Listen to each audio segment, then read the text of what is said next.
कई सालों तक मुझे पूरी दुनिया में नंबर 1 माना जाता था, लेकिन फिर पूरे 1 दशक तक मैं पहाड़ों की गहराइयों में एक शांत और सिंपल जिंदगी जीता रहा। दिन पर दिन वही पुराना रूटीन, बस फूलों की देखभाल करना, सब्जियां उगाना और साइलेंस में अपनी कल्टीवेशन करना। मेरे इस फेज के दौरान कल्टीवेशन की दुनिया में न जाने कितने पावरफुल एक्सपर्ट्स और स्पेल मास्टर्स आए और चले गए, और मेरे बारे में अफवाहें भी धीरे धीरे धुंधली हो गई। सिचुएशन ऐसी हो गई कि अब कोई मेरा नाम तक नहीं लेता था। और फिर एक दिन सब कुछ बदल गया। एक अनाड़ी सी लड़की अचानक मेरे बैरियर को तोड़कर अंदर घुस आई और उसने मेरे सब्जियों के खेत को तहस नहस कर दिया। वो बेचारी रोते बिलखते हुए बार बार माफी मांग रही थी और उस मैस को ठीक करने की कोशिश कर रही थी। उसने रोते हुए कहा, बड़ी मुश्किल से मेरा सिलेक्शन स्वांतियन सेक्ट में हुआ था, लेकिन वहां कोई भी मुझे अपना डिसाइपल बनाने को तैयार नहीं है। सब मुझे बेवकूफ समझते हैं और सिखाना नहीं चाहते, जबकि इयोन फैमिली ने साफ साफ कहा था कि मेरा टैलेंट एक्स्ट्राऑर्डिनरी है। जब मैंने उसे देखा तो मुझे उसकी बॉडी में स्पिरिचुअल पावर का नामो निशान तक नहीं मिला। दूर दूर तक उसे टैलेंटेड नहीं कहा जा सकता था, लेकिन वो इतनी लाउड और जिद्दी थी कि मेरे पास उसे अपनी डिसाइपल एक्सेप्ट करने के अलावा कोई ऑप्शन ही नहीं बचा। पर जब मैंने उसकी बॉडी को ठीक से चेक किया, तब मुझे रियलाइज हुआ कि वो 1 in 10,000 years chaos dao body थी। स्वानतियन सेक्ट के उन बूढ़े बेवकूफों ने ऑलमोस्ट एक असली जीनियस को बर्बाद ही कर दिया था। इसी तरह 5 साल बीत गए। मैंने झाओ मियान को एक नॉर्मल इंसान से, जिसे ची तक सेंस करना नहीं आता था, एक ऐसी ग्रेसफुल लड़की में बदल दिया जिसकी cultivation steadily late golden core stage तक पहुंच चुकी थी। अब वो रोज कल्टीवेशन करने के अलावा गार्डन संभालती, कपड़े धोती और खाना बनाती थी। घाटी में वो एक मुश्किल जिंदगी जी रही थी, लेकिन उसने कभी एक बार भी शिकायत नहीं की। इसके बजाय वो पूरी तरह से सेटिस्फाइड दिखती थी। फिर एक दिन जब मैं फिशिंग करके लौटा तो मैंने देखा कि वो फसलों को पानी देने के लिए एक छोटा सा वाटर स्पेल यूज कर रही थी। उसका कंट्रोल बहुत ही प्योर और रिफाइंड हो चुका था। मैंने उसे आवाज दी, वो तुरंत रुकी, आज्ञाकारी बच्चों की तरह दौड़ कर आई और मेरे हाथ से फिश बास्केट लेते हुए बिना कुछ बोले बस प्यारे से मुस्कुरा दी। मैंने उसे शांत होकर देखा और कहा, तुम्हारी कल्टीवेशन अब स्टेबल हो चुकी है, अब तुम्हारे लिए पहाड़ से नीचे जाने का टाइम आ गया है। ये सुनते ही उसकी स्माइल वहीं फ्रीज हो गई, उसकी आंखें लाल हो गईं और उसने रूंधे गले से पूछा, मास्टर क्या आप मुझे छोड़ रहे हैं? लेकिन मैंने उसके आंसुओं को इग्नोर किया और अपनी बात कंटिन्यू रखी। स्वानतियन सेक्ट वापस जाओ। 5 साल पहले उन्होंने तुम्हें कचरा कहा था और बोला था कि तुम्हारा कोई फ्यूचर नहीं है। अब तुम वापस जाओगी और उन्हें दिखाओगी कि वो कितने अंधे थे। मेरा डिसाइपल पूरी जिंदगी एक वेस्ट का टैग लेकर नहीं घूम सकता। उसने अपने होंठ भींचे, उसकी आंखों में साफ झिझक थी।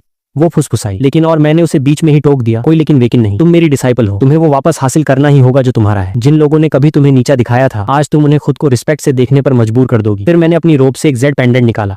यह एक सिंपल सा पीस था जिस पर सिर्फ एक सिंगल कैरेक्टर नक्काशीदार था। एक ऐसा पेंडेंट जिसे मैंने पूरे 100 सालों तक अपनी लाइफ बाउंड टेक्निक से सींचा था। उसे उसकी कमर पर बांधते हुए मैंने कहा, इसके होते हुए इस दुनिया में बहुत कम लोग ऐसे हैं जो तुम्हें नुकसान पहुंचा सकते हैं। जाओ, जो काम अधूरा है उसे पूरा करो और फिर वापस आ जाओ। उसने सिर हिलाया, आंखों में अभी भी आंसू थे, और उसने जमीन पर सिर रखकर भारी मन से 3 बार प्रणाम किया और कहा, मास्टर अपना ख्याल रखिएगा, मैं आपका नाम कभी डूबने नहीं दूंगी। इसके बाद वो चली गई। हर कुछ स्टेप्स पर पीछे मुड़कर देखती रही जब तक कि उसकी फिगर घाटी के कोने में गायब नहीं हो गई। उसके जाने के बाद घाटी में फिर से वही पुरानी शांति लौट आई, जैसे कभी कुछ हुआ ही न हो। दिन फिर से उसी शांत और मोनोटोनस रूटीन में ढल गए। हालांकि कभी कभी मुझे फसलों को पानी देते हुए उसकी वो अनाड़ी सी फिगर याद आ जाती थी, पर बाकी सब नॉर्मल था अंटिल अभी 10 दिन भी नहीं हुए थे। उस दोपहर जब मैं एक गोभी के पौधे को पानी दे रहा था, अचानक मेरा दिल बहुत जोर से धड़का, जैसे किसी ने एक इनविजिबल हथौड़े से वार किया हो। मेरे हाथ से पानी की बाल्टी एक लाउड क्लैंग के साथ नीचे गिर गई। पानी मेरे पैरों पर फैल गया। मैं तुरंत समझ गया, ये वही जेड पेंडेंट था।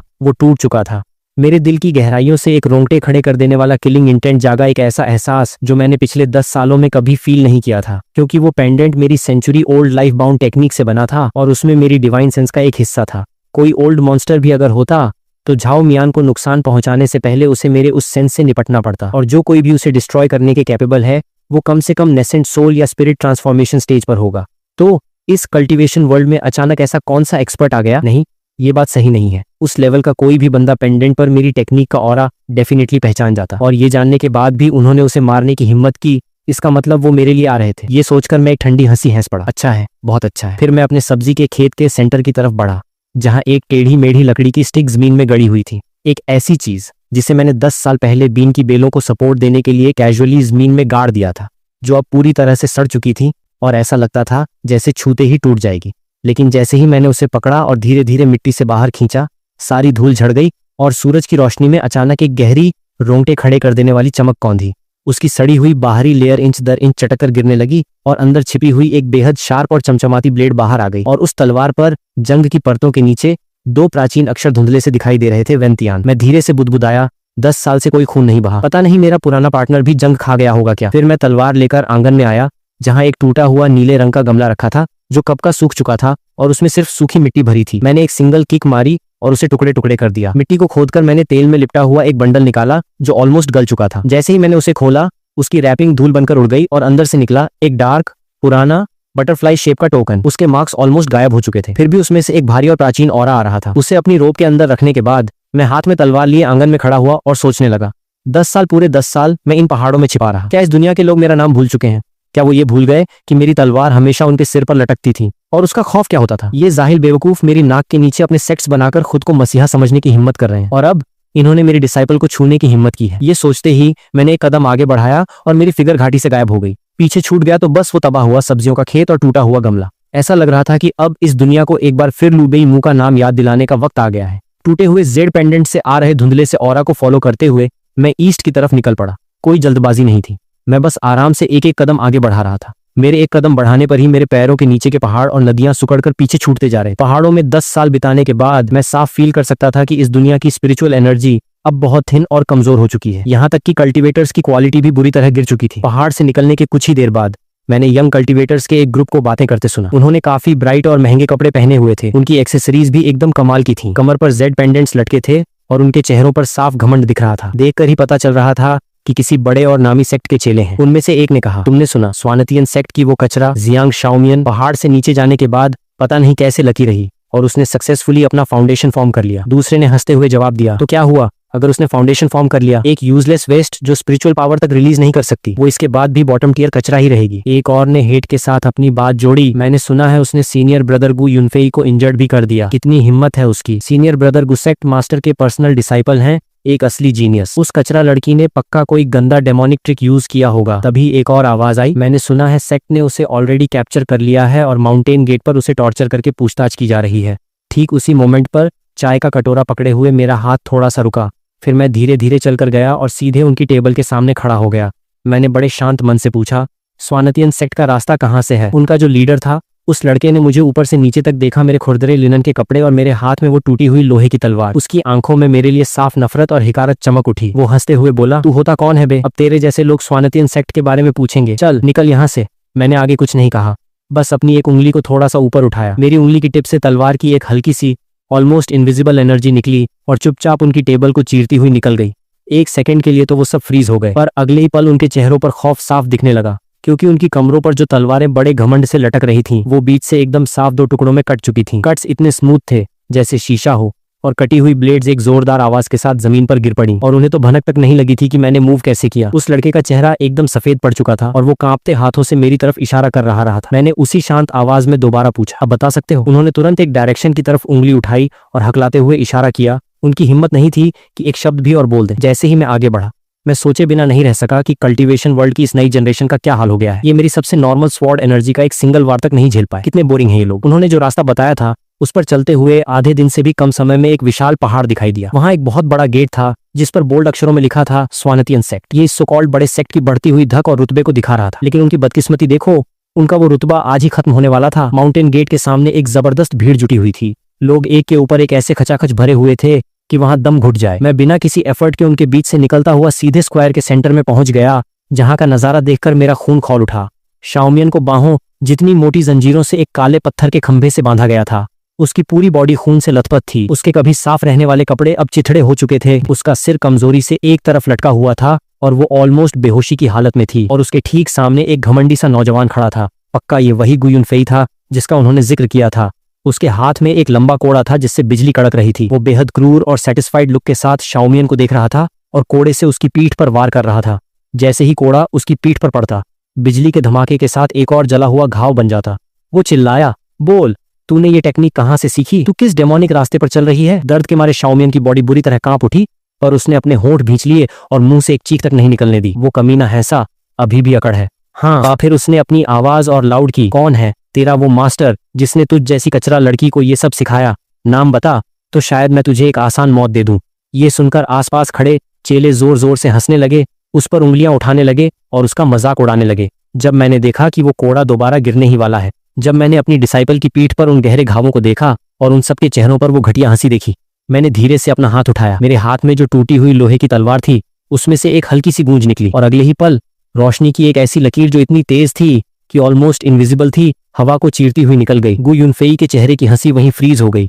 उसने बड़े शौक के साथ धीरे से नीचे देखा। मेरी वो जंग लगी हुई तलवार उसके सीने के आर पार हो चुकी थी। ब्लेड से खून टपक रहा था और उसकी लाइफ तेजी से खत्म हो रही थी। भीड़ की हर एक आंख उस तलवार को फॉलो करते हुए पीछे की तरफ आई, सीधे मुझ पर, जो बिना किसी को पता चले स्क्वायर के कोने में खड़ा था। जैसे जैसे मैं एक एक कदम आगे बढ़ा रहा था, गु यूनफेई की बची कुची सांसें भी दम तोड़ रही थीं। जब तक मैं उसके पास पहुंचा, उसकी आंखों की रोशनी पूरी तरह गायब हो चुकी थी। वो मर चुका था। मैंने उसकी लाश पर एक नजर तक नहीं डाली। स्वानतियन सेक्ट के उन डरे हुए चेलों पर अपनी नजर घुमाते हुए मैंने बेहद शांत लेकिन खौफनाक गुस्से के साथ कहा, इसका मास्टर मैं हूं। किसी को कोई प्रॉब्लम है? मेरे ये शब्द बोलते ही पूरे मैदान पर एक सन्नाटा छा गया, जो अगले ही पल खौफ की एक बहुत बड़ी लहर से टूट गया। पहली रो में खड़े चेले तो डर के मारे जमीन पर ही गिर पड़े। उनसे खड़ा तक नहीं हुआ जा रहा था। तभी रोब पहने एक एल्डर आगे आया। वो गुस्से और डर से कांपते हुए मेरी तरफ उंगली उठाकर चिल्लाया, अरे वो बदतमीज पागल, तेरी इतनी हिम्मत कि तू स्वानतियन सेक्ट के गेट पर आकर मर्डर करे, और वो भी सेक्ट मास्टर के पर्सनल डिसाइपल का। लेकिन मुझे उससे बात करने में रत्ती भर भी इंटरेस्ट नहीं था। मैंने बस एक बार उसकी तरफ देखा। मेरी उस सिंगल लुक में वो स्वॉर्ड इंटेंट था जिसे मैंने 10 सालों से यूज नहीं किया था। उसकी आवाज वहीं की वहीं रुक गई। उसके चेहरे का गुस्सा और डर एकदम फ्रीज हो गया, क्योंकि अगले ही सेकंड उसकी स्किन के नीचे से खून की अनगिनत बारीक लाइनें फूट पड़ी। उसकी पूरी बॉडी टूटे हुए कांच की तरह मांस और खून के ढेर में बदल गई। उसकी आत्मा तक को भागने का मौका नहीं मिला। तभी भीड़ में से कोई जोर से चिल्लाया और पूरे स्क्वायर पर भगदड़ मच गई। चेले अपनी जान बचाकर सेक्ट के अंदर भागने लगे और चिल्लाने लगे, ग्रैंड फॉर्मेशन खोलो, फॉर्मेशन को एक्टिवेट करो। एक बहुत भारी गड़गड़ाहट के साथ स्वानतियन सेक्ट की मेन पीक हिलने लगी और आसमान में एक बहुत बड़ा नीले रंग का बैरियर खड़ा हो गया, जिसने पूरे माउंटेन गेट को एक उल्टे कटोरे की तरह ढक दिया। उस बैरियर के सरफेस पर प्राचीन और मैजेस्टिक ऑरा वाले रून्स तैर रहे थे। ये स्वानतियन सेक्ट की नींव थी, एक ऐसा फॉर्मेशन जिसके बारे में कहा जाता था कि ये एक स्पिरिट ट्रांसफॉर्मेशन कल्टीवेटर की पूरी ताकत को भी आराम से झेल सकता है। जब मैंने उस बैरियर के पीछे छिपे चेलों को देखा, जिनके दिल अभी भी कांप रहे थे और जिनकी आंखों में मेरे लिए नफरत और खुद के बच जाने का सुकून साफ दिख रहा था, तो मुझे ऑलमोस्ट हंसी आ गई। उन्हें सच में लग रहा था कि वो सेफ हैं। मैं हाथ में वेन तियान लिए आगे बढ़ा और उस विशाल लाइट कर्टेन के सामने जाकर रुक गया। मैंने धीरे से अपना हाथ उठाया और अपनी उंगली की टिप से उस तैरते हुए फॉर्मेशन को हल्के से टच किया, और ठीक उसी मोमेंट पर कांच के धीरे से चटकने जैसी एक क्रिस्प आवाज गूंजी। जहां मेरी उंगली ने टच किया था, वहां से एक बारीक ऑलमोस्ट इनविजिबल क्रैक एक डरावनी स्पीड से बाहर की तरफ फैलने लगा। एक के बाद एक क्रैक्स मकड़ी के जाले की तरफ फैलते गए, यहां तक कि उन्होंने पूरे बैरियर को कवर कर लिया। स्वानतियन सेक्ट के उन चेलों के चेहरों के एक्सप्रेशन सुकून से सीधे एब्सोल्यूट खौफ में बदल गए, और एक बहरे कर देने वाले धमाके के साथ वो सो कॉल्ड अमर ग्रैंड फॉर्मेशन रोशनी के अनगिनत टुकड़ों में बिखर गया और उनकी आंखों के सामने हवा में गायब हो गया। और इसके बाद जो हुआ वो था प्योर स्लॉटर। मैं जहां खड़ा था वहां से मेरी फिगर गायब हो गई और मैं एक ऐसी इनविजिबल परछाई में बदल गया जो उस घबराई हुई भीड़ के बीच से चीरती हुई निकल रही थी। वो आउटर डिसाइपल जिसने कभी झाओ मियान का ये कहकर मजाक उड़ाया था कि वो चीतक सेंस नहीं कर सकती, मैंने वेन तियान को सीधे उसकी गर्दन के आर पार कर दिया। उसके चेहरे का घमंड हमेशा के लिए फ्रीज हो गया। वो इनर डिसाइपल जिसने कभी जानबूझकर मियान पर गंदा पानी फेंका था, मैंने एक तावीज उसकी तरफ उछाला जो भड़कती हुई आग की लपटों में बदल गया और उसकी चीखों के साथ उसे राख में मिला दिया। और वो हर एक इंसान जो उस पनिशमेंट प्लेटफॉर्म के नीचे खड़े होकर हंसा था, मुझे उन सबका चेहरा याद था। मेरे हाथ में वेन तियान जैसे जिंदा हो उठी थी। हर एक स्विंग सीधे उस इंसान की जान ले रही थी जिसने कभी मेरी डिसाइपल को ह्यूमिलिएट किया था। माउंटेन गेट की सफेद पत्थरों वाली जमीन खून से लाल हो चुकी थी और हवा में मौत की बदबू फैल गई थी। ये जगह अब कोई पवित्र कल्टीवेशन ग्राउंड नहीं बल्कि एक जिंदा नरक बन चुकी थी। उनकी वो प्राउड टेक्निक्स मेरे सामने बच्चों के खेल जैसी थी। उनके वो बेशकीमती आर्टिफैक्ट्स मेरी तलवार को छूते ही चकनाचूर हो रहे थे। हर एक दिल में एक ऐसा खौफ बैठ चुका था जो उन्होंने पहले कभी फील नहीं किया था, क्योंकि उन्हें अब रियलाइज हुआ कि उन्होंने किसी मामूली कल्टीवेटर को नहीं बल्कि मौत को दावत दी है। जैसे ही मैं उस आखिरी एल्डर को जान से मारने वाला था जिसने खुद झाओ मियान पर हाथ उठाया था, अचानक मेन पीक की गहराइयों से एक ऐसा खौफनाक ऑरा निकला जो जियांग जिंगशान के ऑरा से भी दर्जनों गुना स्ट्रांग था। उसने पूरे स्वानतियन सेक्ट को हिलाकर रख दिया। एक गुस्से से भरी कड़कती हुई आवाज मेरे कानों में गूंजी। पीक से रोशनी की एक लकीर निकली और सीधे स्क्वायर के सेंटर में आकर रुकी। वहां एक आदमी खड़ा था जिसने सोने की कढ़ाई वाली डार्क सेक्ट मास्टर की रोब पहनी थी और सिर पर एक क्राउन था। उसका लुक बेहद कोल्ड और इम्पोजिंग था। उसकी स्पिरिचुअल पावर पागलों की तरह उबल रही थी। साफ था कि वो एक late stage spirit transformation cultivator था। जैसे ही वो लैंड हुआ, उसकी नजरें जमीन पर बिखरी लाशों और खून की नदियों पर पड़ी। उसका चेहरा पल भर में एक बेकाबू किलिंग इंटेंट से विकृत हो गया और उसकी आंखें तलवारों की तरह मुझ पर टिक गईं। वो दहाड़ा, क्या तूने ही मेरे डिसाइपल को मारा है? पर मैंने कोई जवाब नहीं दिया। मैंने बस खून से टपकती हुई वेंतियान को पकड़ा और बड़े आराम से हल्के इंटरेस्ट के साथ उसे देखने लगा। मेरे इस साइलेंस ने उसे और ज्यादा पागल कर दिया और वो गुस्से में हंसा। अच्छा है, बहुत अच्छा है। जब से मैंने 300 साल पहले इस स्वानतियन सेक्ट की शुरुआत की है, तब से लेकर आज तक तू पहला ऐसा इंसान है जिसने यहाँ इतनी औकात दिखाने की हिम्मत की है। आज मैं तेरी आत्मा के टुकड़े टुकड़े कर दूंगा और ये पक्का करूंगा कि तुझे कभी दूसरा जन्म न मिले। जैसे ही उसकी आवाज रुकी, एक तेज झंझनाहट के साथ उसके पीछे एक हरी लंबी तलवार अपीयर हुई। उसका ऑरा बादलों को चीरता हुआ हवाओं को झकझोर रहा था, यहाँ तक कि आसमान का रंग भी बदलने लगा। बचे हुए चेले एक्साइटमेंट में चिल्ला उठे, ये सेक्ट मास्टर का पर्सनल वेपन है, किंग शुआन स्वॉर्ड। सेक्ट मास्टर ने मूव कर दिया है, अब ये पागल पक्का मरेगा। उनकी आंखों में उम्मीद की एक नई किरण जाग उठी। सेक्ट मास्टर ने हैंड सील्स बनाए, कुछ मंत्र पढ़े और वो किंग शुआन स्वॉर्ड इतनी जोर से चमकी कि वो दर्जनों मीटर लंबी एक विशाल ब्लेड में बदल गई। वो पूरी ताकत से मेरी तरफ नीचे की ओर आई, आसपास की स्पिरिचुअल एनर्जी को अपने अंदर समेटते हुए। वो इतनी पावरफुल थी कि पहाड़ों और नदियों को दो टुकड़ों में फाड़ दे। और फिर भी मैं बस वहां शांत खड़ा रहा, यहाँ तक कि मुझे थोड़ी हंसी भी आ रही थी, क्योंकि उस तलवार की तकनीक का स्टार्टिंग स्टैंस, स्पिरिचुअल एनर्जी को सर्कुलेट करने का तरीका और उस स्वॉर्ड टेक्निक के अंदर छिपा वो अधूरा दाव, ये सब मेरे लिए बहुत ज्यादा जाना पहचाना था। भले ही उसने बड़े अनाड़ी तरीके से इसे बदलकर कुछ अजीब सा बना दिया था, पर ये असल में मेरी ही पुरानी टेक्निक थी। मैंने उसे देखते ही तुरंत पहचान लिया, क्योंकि ये कुछ और नहीं बल्कि सैकड़ों साल पहले मेरी ही बनाई हुई एक रफ ड्राफ्ट तकनीक थी, जिसे मैं स्वॉर्ड टेक्निक्स के साथ एक्सपेरिमेंट करते हुए कैजुअली कागज पर घसीट दिया करता था। पता नहीं कैसे वो कबाड़ के पन्ने आगे पास होते गए और इस बेवकूफ ने उसे अपने सेट का सुप्रीम स्क्रिप्चर मान लिया। मैंने अपना सिर उठाया और गुस्से से लाल उसके चेहरे को ध्यान से देखा। मेरी यादों की गहराइयों से उसका एक बहुत पुराना, सीधा और हम्बल वर्जन इस आदमी के चेहरे से ओवरलैप होने लगा। और तब जाकर मुझे रियलाइज हुआ कि अरे, ये तो वही है, वही एवरेज सा जूनियर जो कभी मेरी आंखों में महत्वाकांक्षा की आग लिए मेरे पीछे पीछे सीनियर ब्रदर लू चिल्लाते हुए घूमता था। और आज मेरे फेंके हुए कुछ रद्दी के टुकड़ों के दम पर ये भाई साहब एक सेक्ट मास्टर बन बैठे हैं। कितनी बड़ी विडंबना है। जैसे ही उसका वो वार, जो एक पूरे पहाड़ को दो टुकड़ों में फाड़ सकता था, मेरी तरफ नीचे आया, मैं फाइनली हिला। लेकिन मैंने अपनी तलवार नहीं निकाली और न ही खुद को डिफेंड करने के लिए किसी स्पिरिचुअल एनर्जी का यूज किया। मैंने बस सिंपली अपनी दो उंगलियां उठाई और उस विशाल ब्लेड को उनके बीच में आराम से दबोच लिया। उसी पल एक खौफनाक स्वॉर्ड एनर्जी का ब्लास्ट हुआ, जिसने हमारे आसपास की हर चीज को तहस नहस कर दिया। लेकिन वो ब्लास्ट मुझे 1 इंच भी नहीं हिला पाया। उसके चेहरे का वो गुस्सा और वो जीत की खुशी वहीं की वहीं फ्रीज हो गई और उसकी जगह आ गया एक गहरा कंफ्यूजन और डर। वो हकलाते हुए बुदबुदाया, ये इम्पॉसिबल है। वो पागलों की तरह अपनी और ज्यादा स्पिरिचुअल पावर उस किंग शुआन स्वॉर्ड में झोंकने लगा, ताकि वो उसे थोड़ा सा ही सही पर आगे बढ़ा सके। मैंने उसकी इस फालतू की जद्दोजहद को देखा और बड़े शांत मन से कहा, तुम्हें ऐसी घटिया और कमजोर ट्रिक किसने सिखाई? मेरे इन शब्दों ने उसके बचे कुचे हौसले की भी धज्जियां उड़ा दी। उसका चेहरा गुस्से से तमतमा उठा। वो दहाड़ा और उसने अपनी पूरी की पूरी ताकत उस तलवार में झोंक दी। ब्लेड बहुत जोर से कांपने लगी और मेरी उंगलियों की पकड़ से छूटने के लिए मानो दर्द से चीखने लगी। टूट जा साले, वो अपनी पूरी जान लगाकर चिल्लाया और उसकी वो हरी लाइट इतनी तेज थी कि आंखें चौंधिया जाएं। लेकिन एक जुगनू कभी सूरज से ज्यादा नहीं चमक सकता। वहां खड़े हर एक इंसान की फटी आंखों के सामने वो किंग शुआन स्वॉर्ड, जिसे स्वानतियन सेक्ट में एक दिव्य हथियार माना जाता था, अपनी टिप से चटकने लगी और देखते ही देखते टुकड़े टुकड़े होकर जमीन पर ढह गई। जैसे ही उसका वो पर्सनल वेपन तबाह हुआ, उसकी आत्मा को एक जबरदस्त झटका लगा और उसने ऑन द स्पॉट मुंह भरकर खून की उल्टी कर दी। उसने खून थूका और उसकी पूरी बॉडी मानो पल भर में दशकों बूढ़ी हो गई। उसका ऑरा ऑलमोस्ट खत्म हो चुका था। वो लड़खड़ाते हुए पीछे हटा और कांपती हुई उंगली से मेरी तरफ इशारा करते हुए बोला। उसकी आंखों में सिर्फ और सिर्फ प्योर डर था। तो तुम आखिर हो कौन? लेकिन मेरे पास उससे और फालतू की बातें करने का कोई टाइम नहीं था। मैंने अपनी उंगलियां पीछे खींची और धीरे धीरे उसकी तरफ बढ़ने लगा। मेरे कदम एकदम हल्के और बिना किसी जल्दबाजी के थे, लेकिन मेरा हर एक कदम वहां खड़े हर इंसान के दिल पर एक भारी हथौड़े की तरह पड़ रहा था। उस इनविजिबल प्रेशर के आगे बचे हुए चेले और एल्डर्स बार बार पीछे हटने को मजबूर हो रहे थे। कुछ की तो टांगे इतनी कांपी कि वो जमीन पर ही ढेर हो गए। वहीं वो सेक्ट मास्टर भागने की कोशिश कर रहा था, लेकिन मेरी प्रेजेंस ने उसे पहले ही लॉक कर दिया था। उसकी बॉडी पत्थर की तरह सख्त हो चुकी थी। वो अपनी एक उंगली तक नहीं हिला पा रहा था। अब वो बस बेबसी से मुझे अपने पास आते हुए देख सकता था कि कैसे मैंने अपना हाथ उठाया। उसकी आंखों में एक आखिरी डेस्पिरेशन चमकी, जैसे वो मुझसे बदला लेने के लिए अपनी आत्मा को ही ब्लास्ट करना चाहता हो। पर मैंने बड़े आराम से कहा, मेरे सामने तुम्हारे पास खुद को ब्लास्ट करने की औकात भी नहीं है। और मेरी हथेली ने हल्के से उसके निचले पेट को टच किया, बस एक जेंटल टच, और मैंने हाथ पीछे खींच लिया। लेकिन उसकी पूरी बॉडी ऐसे तड़प उठी जैसे उस पर बिजली गिर गई हो। और जैसे ही उसने नीचे अपने दांतियन की तरफ देखा, उसका एक्सप्रेशन कंफ्यूजन से सीधे एक अंतहीन मायूसी में बदल गया, क्योंकि जो स्पिरिचुअल पावर उसने सैकड़ों सालों की मेहनत से कल्टीवेट की थी, वो एक टूटे हुए बांध के पानी की तरह बेकाबू होकर बहने लगी थी। उसकी नसों और मेरिडियंस से निकलकर वापस ब्रह्मांड में मिल रही थी। उसका वो कभी सॉलिड रहने वाला दांतियन एक पंचर हुए गुब्बारे की तरह सिकुड़ गया, जिसमें अब एनर्जी का एक कतरा भी नहीं रुक सकता था। और उसकी कल्टीवेशन की रैंक एक विजिबल स्पीड से नीचे गिरने लगी। स्पिरिट ट्रांसफॉर्मेशन से नेसेंट सोल, फिर गोल्डन कोर, और देखते ही देखते वो एक आम इंसान बन गया जो कभी कल्टीवेशन कर ही नहीं सकता। वो रूंधे गले से पागलों की तरह चीखा, मेरी कल्टीवेशन। वो जमीन पर एक मरती हुई मछली की तरह गिर पड़ा, तड़पने लगा और सांसों के लिए हांफने लगा। उसकी खून से लाल आंखें मुझ पर टिकी हुई थीं, जैसे वो मेरी टेक्निक्स में,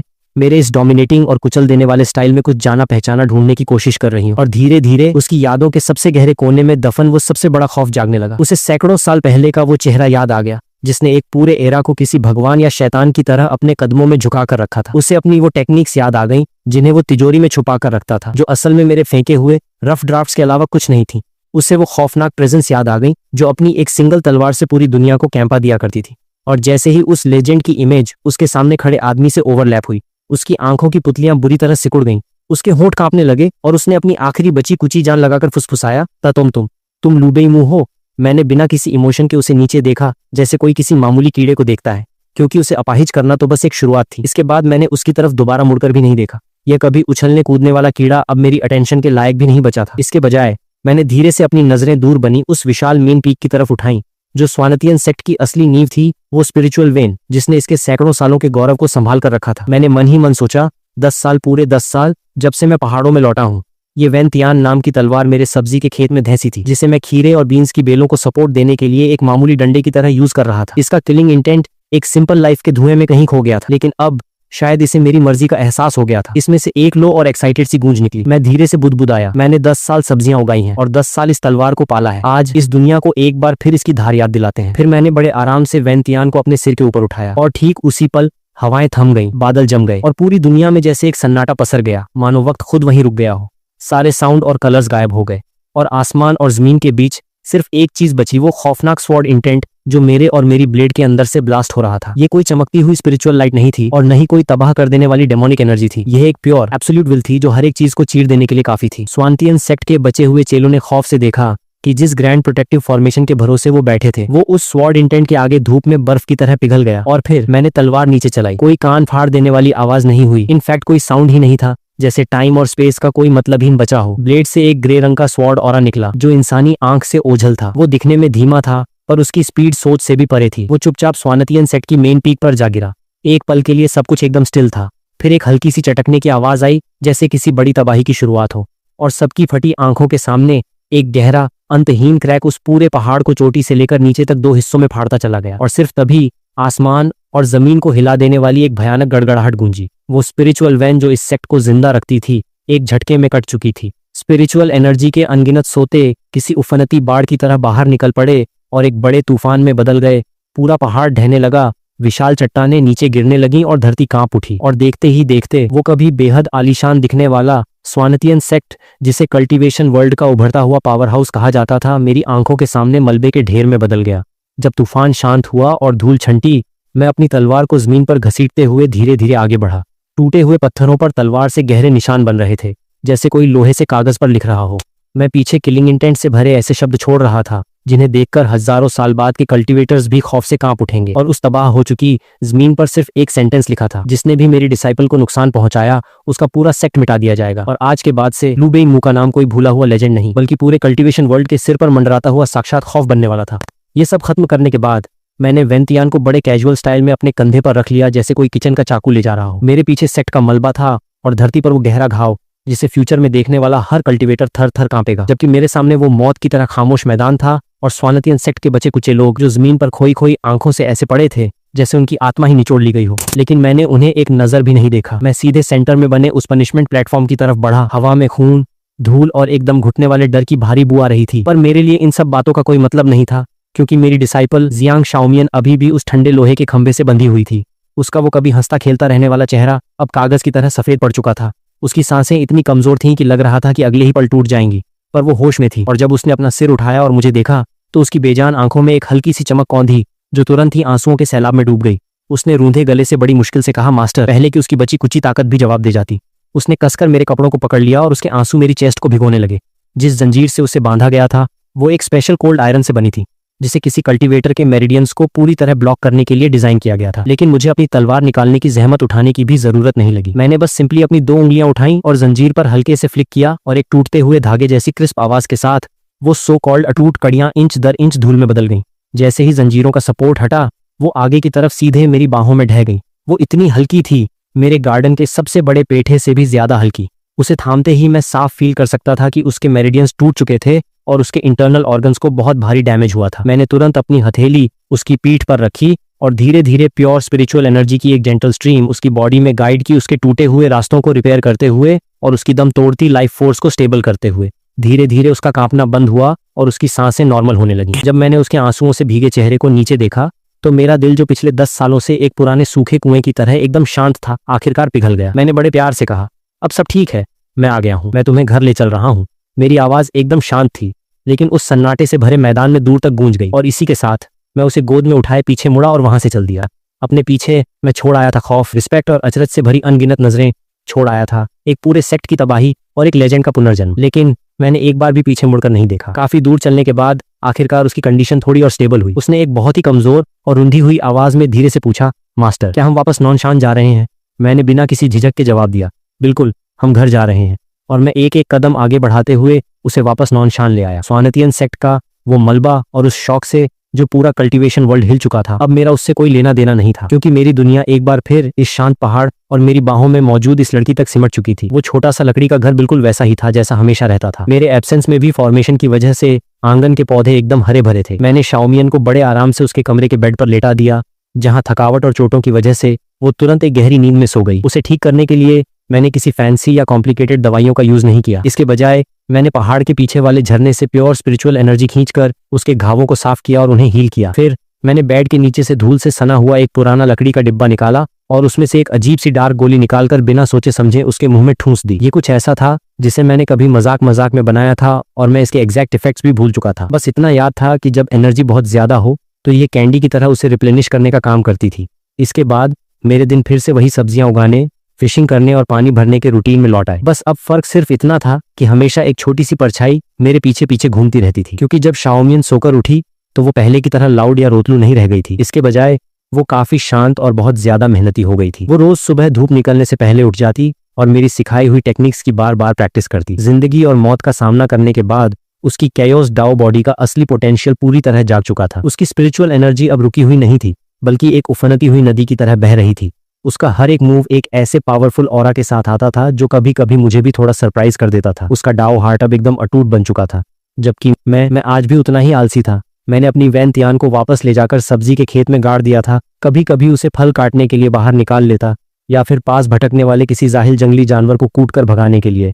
और वो जो पुराने रद्दी के पन्ने मैंने जमीन से खोदे थे, उन्हें वापस बड़े कैजुअल स्टाइल में मिट्टी के नीचे दबा दिया। ऊपर से मिट्टी को अच्छे से थपथपा कर दबा दिया, ताकि अगली बार जब मैं पौधों को पानी दूं तो वो बहकर बाहर ना आ जाए। और सब कुछ बिल्कुल उसी शांत और पुराने रिदम में लौट आया जैसा 10 साल पहले था। ये सुकून इतना अवास्तविक था कि कभी कभी लगता था जैसे स्वानतियन सेक्ट में हुआ वो नरसंहार कुछ और नहीं बल्कि महज एक भूला बिसरा सपना था। लेकिन कल्टीवेशन वर्ल्ड उस मंजर को भूला नहीं था। अब हालत यह थी कि कभी कभी कुछ नासमझ यंग कल्टीवेटर्स अगर मेरे बैरियर के 100 मील के दायरे में भी भटक आते तो उन्हें अचानक ऐसा लगता जैसे वो किसी इनविजिबल दीवार से टकरा गए हों, और वो खौफ से कांपते हुए वहां से दुम दबाकर भाग खड़े होते। धीरे धीरे नॉनशान का ये पूरा इलाका पूरी दुनिया के लिए एक फॉरबिडन जोन बन गया। वहीं दूसरी तरफ पूरे कल्टीवेशन वर्ल्ड में मेरे बारे में अनगिनत अफवाहें फैलने लगी थीं। कुछ लोगों का कहना था कि लू बेईमू सेक्ट्स का सफाया करने के लिए वापस लौट आया है। कुछ का दावा था कि मैं डेमोनिक रास्ते पर चल पड़ा हूँ और उस दिन का वो स्लॉटर किसी प्राचीन शैतानी आर्टिफैक्ट को हासिल करने के लिए था। और कुछ तो यहाँ तक कहते थे कि मैं कब का मर चुका हूँ और उन्होंने उस दिन जो देखा था वो कोई जिंदा हुआ प्राचीन राक्षस था। लेकिन कहानियां चाहे जितनी भी बदल जाएं, उन सब का एंड हमेशा एक ही बात पर होता था, तुम इस दुनिया में किसी से भी पंगा ले लेना, लेकिन गलती से भी नॉनशान के खेतों में कदम मत रख देना। और कुछ भी हो जाए उस लड़की पर कभी हाथ उठाने की भूल मत करना, वही लड़की जिसके बारे में कहा जाता है कि वो बहुत जल्दी रो पड़ती है। अगर वीडियो पसंद आई है तो एक लाइक करो और एक सब्सक्राइब करो।